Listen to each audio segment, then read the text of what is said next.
राम ने पूछा, हे भगवन, उस राजा विपश्चित ने फिर क्या किया?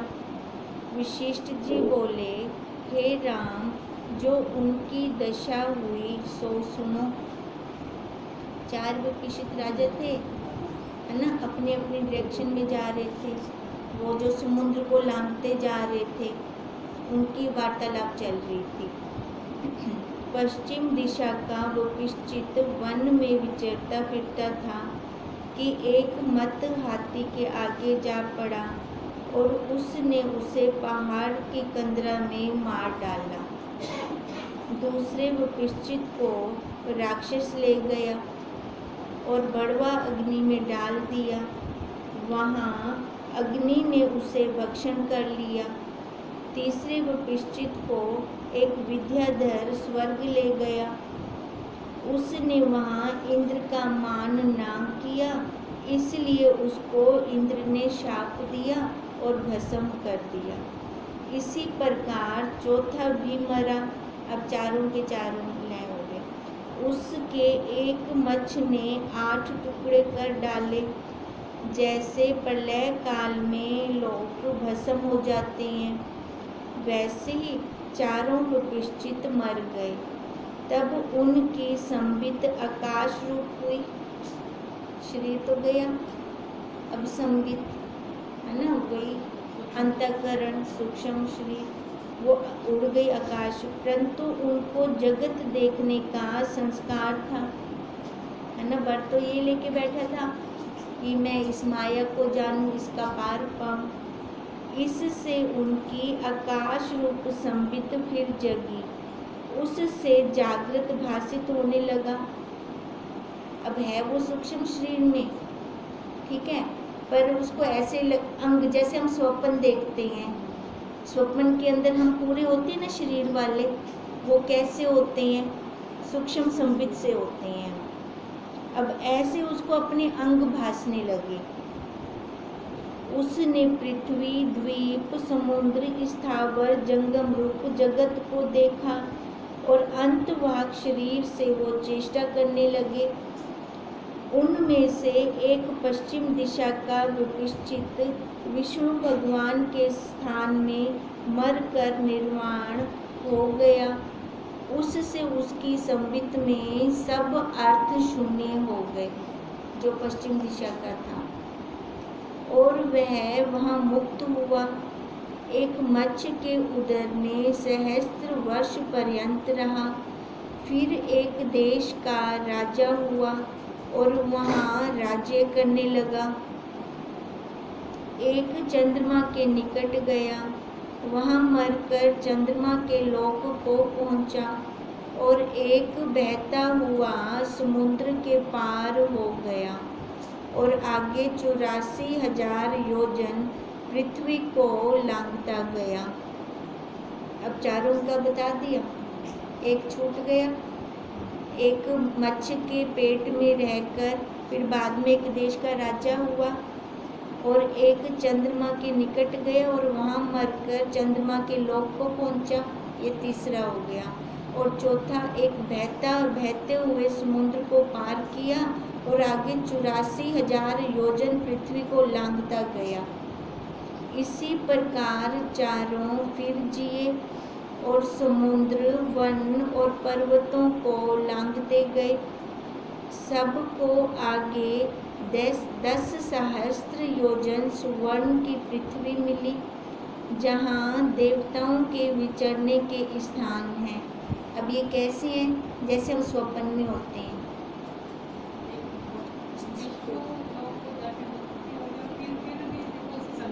संबित आई ना, विष्णु लोक को गया, पर ब्रह्म ज्ञान में तो ना गया। चारों फिर से आ गए, है ना। तभी तो कहते हैं जो ये ब्रह्म ज्ञान है ना, ये सबसे ऊंचा ज्ञान है। इसके द्वारा ही हम छूट सकते हैं, है ना। और जो भक्ति मार्ग पे जाते हैं उस लोक में चले जाएंगे, फिर भी वापस आते हैं ना, वो छूटते नहीं हैं। ये 5 तत्वों में लय कैसे होंगे?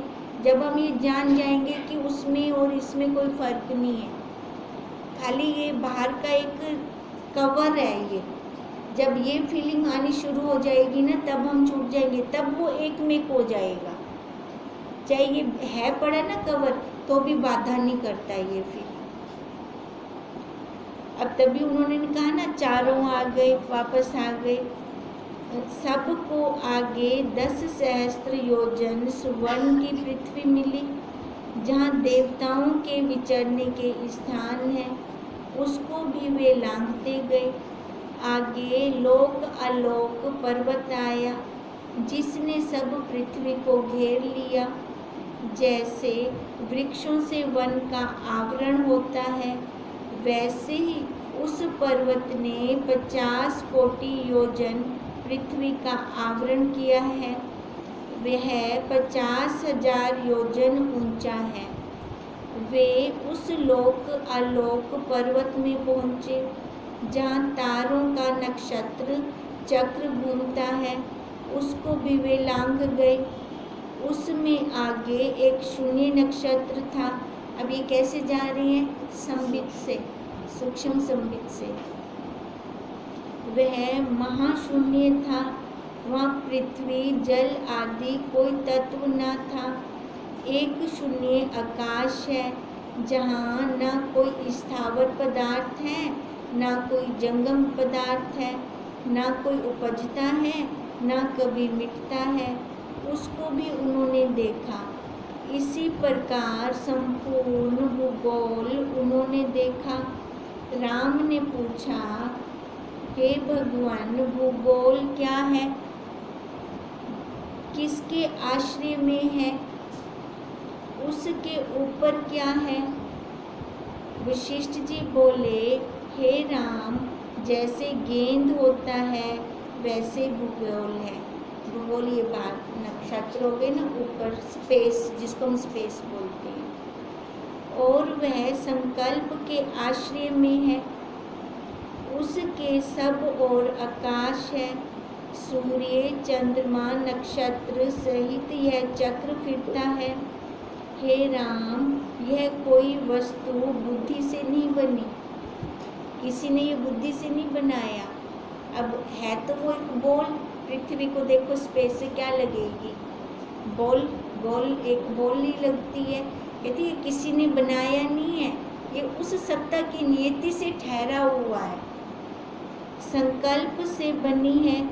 जो वस्तु बुद्धि से बनी होती वह क्रम से स्थित होती है, पर यह तो विषप्रिय रूप से स्थित है। पृथ्वी के चहुफेर 10 गुना जल है, उसके बाद 10 गुना अग्नि है, उसके उपरांत 10 गुना वायु, और फिर उसके उपरांत ब्रह्मांड खप्पर, जिसको आकाश बोलते हैं। वह खप्पर एक नीचे और एक ऊपर को गया। उसके मध्य में जो पोल है वह आकाश है। ऐसे ये आकाश है, आकाश है, ये कमरा बना आकाश है, तो हम सारे बैठे हुए हैं, एक ऊपर एक नीचे। जो वज्र सार की न्यायी है, उसका विस्तार अनंत कोटि योजन है।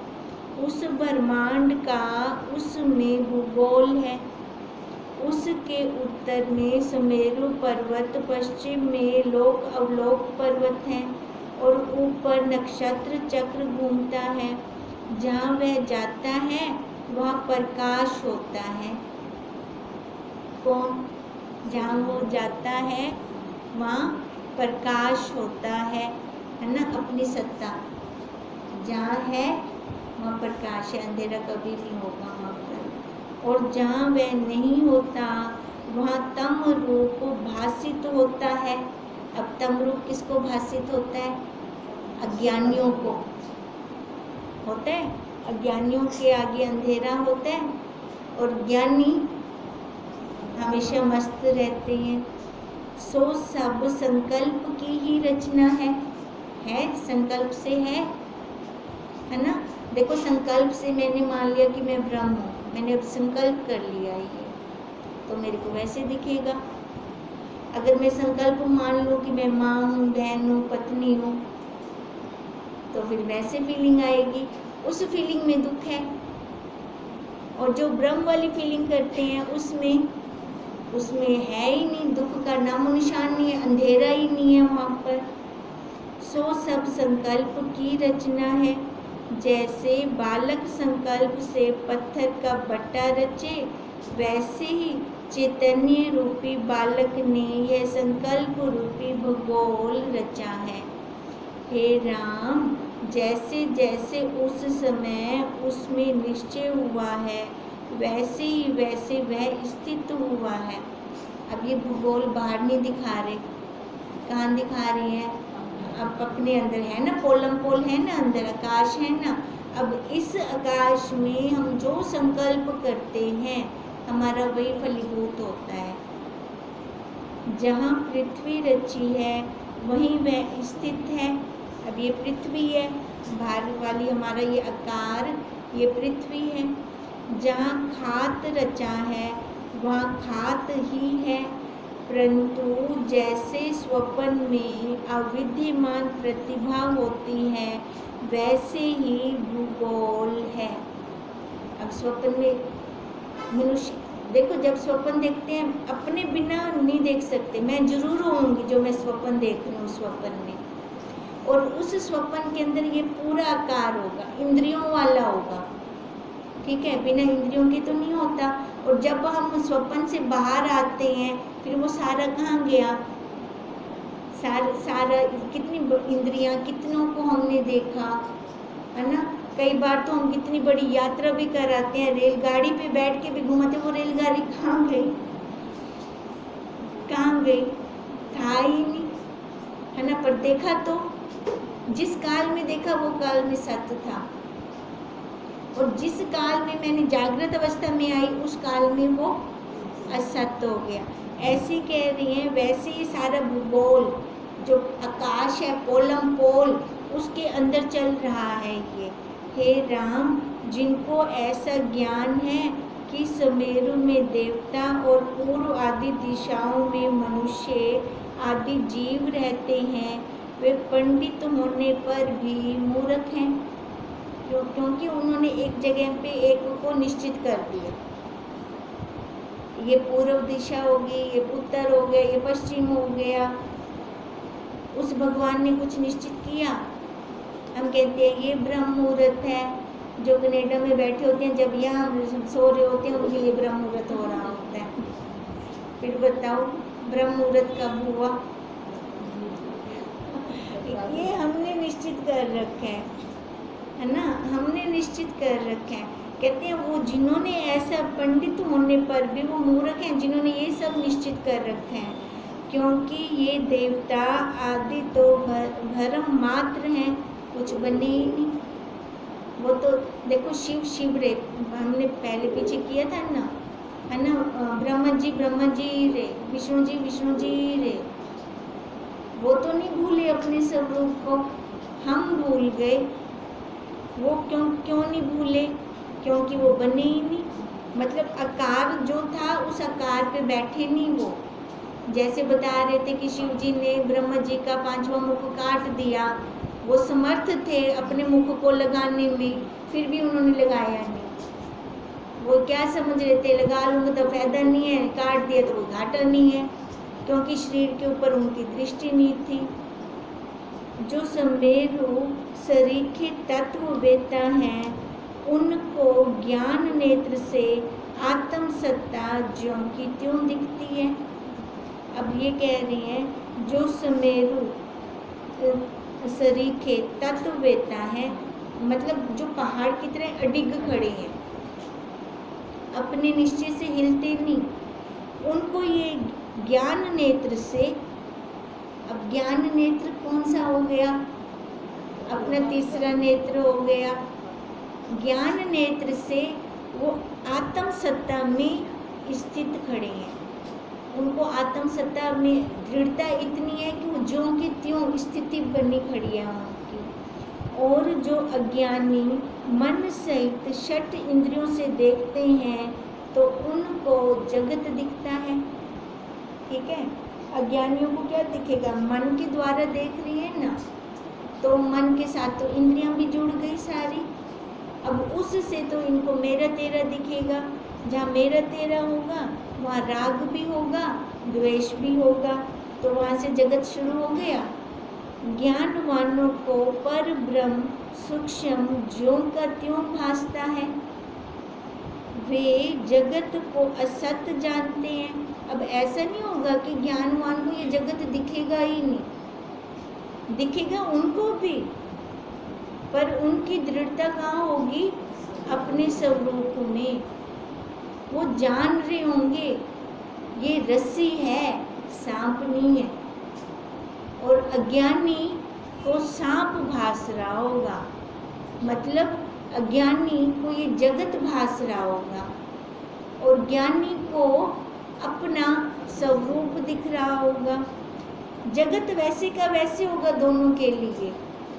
जैसे आकाश में अनहोती नीलिमा दिखती है, वैसे ही आत्मा में अनहोता जगत दिखता है नहीं?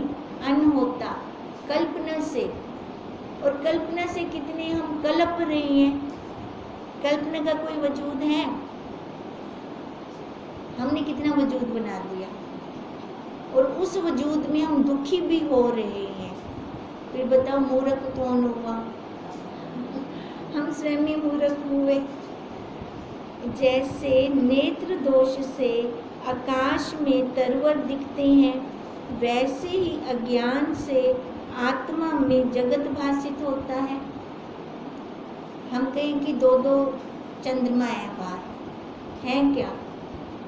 अगर दो चंद्रमा मेरे को दिख रहे हैं, कोई और है उनको नहीं दिख रहे, तो इसका क्या मतलब हुआ? आंख खराब है, आंख में दोष है ना? तो इसका मतलब यही हुआ ना, तो मेरे को अपनी आंख ठीक करवानी पड़ेगी। अब ऐसे कहती हैं जो ज्ञानी है उनको तो जगत दिखता ही नहीं, और जो अज्ञानी है उनको ये जगत दिख रहा है। इसलिए आकाश का उदाहरण दे रही हैं। दोष तो नेत्र में है, हम कहें कि बाहर दो दो आकाश हो गए, ये सब अज्ञान से है। वैसे ही अज्ञान से आत्मा में जगत भासित होता है। सो वह केवल आत्म, सो केवल ये आभास मात्र है नहीं? जगत भी हम उसकी सत्ता से देख रही हैं, है ना? जैसे कल्पना आकाश में नीलिमा हो गई, ऊपर जाओ कहाँ खत्म होगी? जितने ऊपर जाते जाएं उतने वनो वनो वनो वनो वनो खत्म ही गए थी से ना मैं नीली थी सा,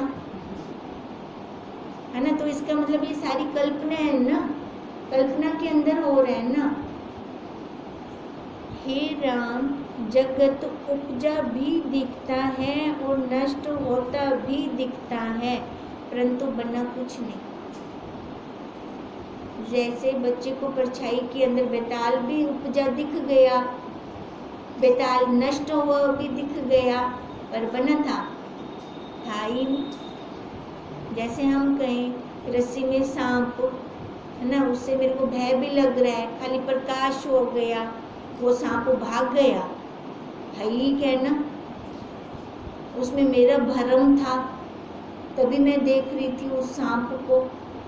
ऐसे कह रही है वशिष्ठ जी, ये जगत उपजा भी दिखता है, नष्ट हुआ भी दिखता है, पर ये क्या है? भ्रम है, बना नहीं। जैसे सांप बना नहीं था, जैसे संकल्प का रचा नगर अपने मन में भासित होता है, वैसे ही यह जगत मन में फूटता है।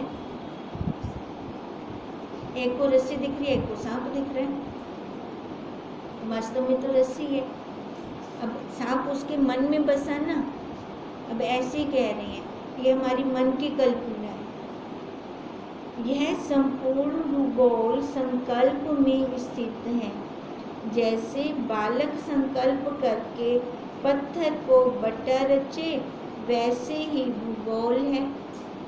यह ब्रह्मांड 100 कोटि योजन पर्यंत विस्तृत है। अब उन्होंने क्या कहा था वशिष्ठ राजा ने? माया का पार पाऊं, है ना? जहाँ तक माया है मैं वहाँ तक देखूं। अब वशिष्ठ जी क्या कह रही हैं, यह ब्रह्मांड 100 कोटि योजन पर्यंत है, उसका एक भाग नीचे गया, एक ऊपर को, उसमें चैतन्य रूपी बालक ने ये भूगोल रचा है। नीचे भी बहुत है, ऊपर भी बहुत है, बीच में हम गोते खा रहे हैं, न अगली न पिछली, धरले मारे बिछली। अब वो हम वही मार रहे हैं, बस पानी में मंदानी। ये कब हमारी खत्म होगी, जब हम टिक जाएंगे अपने स्वरूप में, तब ये मंदानी मारना बंद कर देंगे। फिर हम 100 संकल्प के आश्रय से ये खड़ा हुआ है। जैसे आदि नीति हुई है वैसे ही भासता है। इस पृथ्वी के उत्तर में सुमेरु पर्वत है, पश्चिम में लोक अवलोक पर्वत है, और ऊपर तारों और नक्षत्रों का चक्र है। कहते जैसे उस परमात्मा ने नीति बना दी, ये वैसे ही चल रहा है। भिंडी सतकाल से, सनातन से उन्हें हरी हरी है ना। गोपी का रंग नहीं बदला, वो वैसी की वैसी आ रही है। आंख ने देखने का काम लिया तो वो देख ही रही है। अब जो जैसे उस परमात्मा ने नियति बना दी, वो उसी नियति के अनुसार सारे चल रही हैं। तो ये उसका संकल्प है उसका संकल्प। कह रहे ना, संकल्प से चल रहा है। बीच वाला जो भूगोल बन गया, उसमें सारा संकल्प है। लोक अलोक की जिस ओर वह आता है, उस ओर प्रकाश होता है। भूगोल ऐसे है जैसे गेंद होता है, उसके एक ओर पाताल और एक ओर स्वर्ग है, और एक और मध्य मंडल है। देखो ये देखा किसी ने, ये खाली संकल्प से है। स्वर्ग नर्क देखा किसी ने? कत्ती दी आरतियां क्यों 3 दिन? कत्ती दी आरतियां कर स्वर्ग दा वासा थी से किसी ने देखा तो नहीं। पर मन के अंदर संकल्प है ना। जो आरतियां करते हैं उनके मन के अंदर संकल्प होता है। वो कत्ती वाले महीने सुबह सुबह उठ के नहाएंगे, है ना, और आरतियां करेंगे। क्यों करते हैं? उस फल की इच्छा से। अब उन्होंने ना स्वर्ग देखा है कभी, ना नर्क देखा है कभी, पर कहा हुआ सुनना है। परोक्ष ज्ञान जिसको हम कहेंगे, वो उन्होंने सुना। हमें गुरुदेव अपरोक्ष करवा रहे हैं। भी तो अपरोक्ष कर, उसको खुद अनुभव कर। किसी के कहे हुए अनुसार आते हैं तो कहे अनुसार चले भी जाएंगे, है ना। जब अपनी अनुभूति हो जाएगी, फिर अगर कोई कहता भी है फिर जाएंगे नहीं, फिर कहेंगे तू झूठ है, क्या तूने अनुभव नहीं किया। फिर उसको हम ऐसे बोलेंगे। उसके एक और पाताल और एक और स्वर्ग और एक और मध्य मंडल है। आकाश सब और है।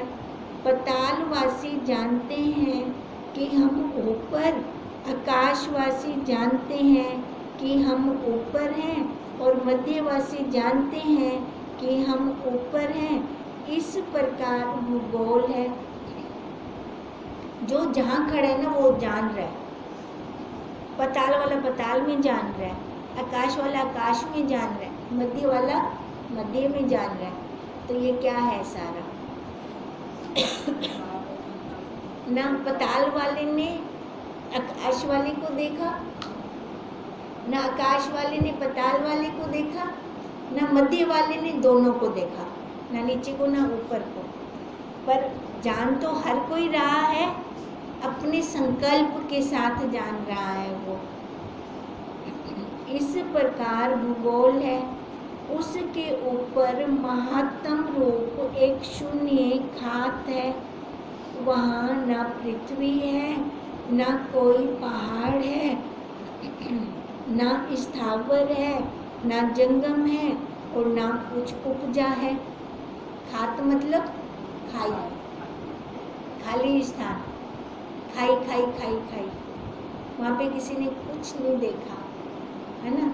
जैसे हम कई बार कहते हैं, कई कहते हैं कि यहाँ पे तो रो पिट रहे होते हैं, भी गया बंदा और आख दे कि मैं उते उते उते उते मेरे को घेनते घेन उते को जाई कहना, है ना। फिर किसी ने सींग मारा या किसी ने पैर मारा तो मैं नीचे आ गया।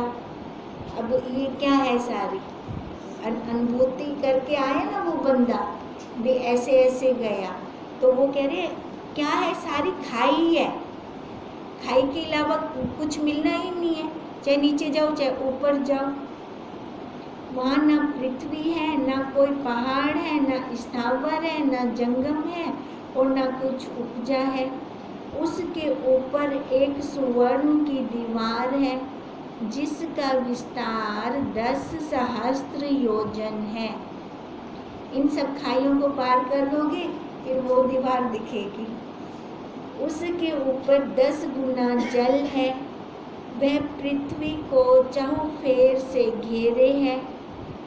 अब ये पृथ्वी को चहुफेर से घेरे है किसने, जल ने। अब ये चित्त रूपी जल ने इस पृथ्वी को चहुफेर से घेर रखा है। घेर रखा है कि नहीं घेर रखा। उससे परे 10 गुना अग्नि है, फिर 10 गुना वायु है, उसके आगे आकाश है, फिर ब्रह्म आकाश महाआकाश है, उसमें अनंत ब्रह्मांड स्थित है। अब ये सारे सबको लांघ लोगे तो फिर ब्रह्म आकाश महाआकाश आ जाएगा। अब वो ब्रह्म आकाश महाआकाश हमारा स्वरूप है जिसमें अनंत ब्रह्मांड स्थित है।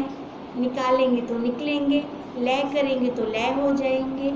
परंतु ये तत्व जैसे तृण के आश्रय से कपूर ठहरता है वैसे पृथ्वी भाग के आश्रय से ठहरी हैं। अब ठहरे हैं ये पृथ्वी भाग के आश्रय से, ये शरीर रूपी पृथ्वी के आश्रय से। अंदर कितने ब्रह्मांड छिपे पड़े हैं, है ना। एक घंटे में भी कितने ज़्यादा सफुरने आ जाते हैं, फुरने आ जाते हैं हमें। अगर हम देखने बैठे तो कई बार तो हम लय हो जाते हैं, देखते ही नहीं हैं, उनके साथ मिल जाते हैं। वास्तव में यह शुद्ध चैतन्य ब्रह्म का ही चमत्कार है। मन के अंदर कितना कुछ छिपा पड़ा है हमारे। ये मन अगर हावी हो जाता है तो वो करवा के छोड़ता है ना। कई बार हमने देखा है माताओं को स्वेटर पूरा करते ही सुनसा चाहे राधे भूमि क्यों ना वजह बने, ये उनका अपना संकल्प है ना। अब संकल्प के पीछे सत्ता किसकी चल रही है, साक्षी की, अपने स्वरूप की। तो वो उसको ना देखकर मैं एक कितना वहाँ पे कर्तापन ले आए, है ना। अब उस कर्तापन के कारण ये शरीर चढ़ गया। अब शरीर पे बैठ गए तो वहाँ पे दुख भी लगता है, सुख भी लगता है। ये सारा चैतन्य का ही चमत्कार है जो आकाशवत निर्मल है, उसमें कोई क्षोभ नहीं है। वह परम शांत अनंत और सबका अपना रूप है सबका अपना रूप है, वैसे परम शांत। ओम तम नमामि हरे परम, ओम तम नमामि हरे परम, ओम तम नमामि हरे। क्या निकले आज?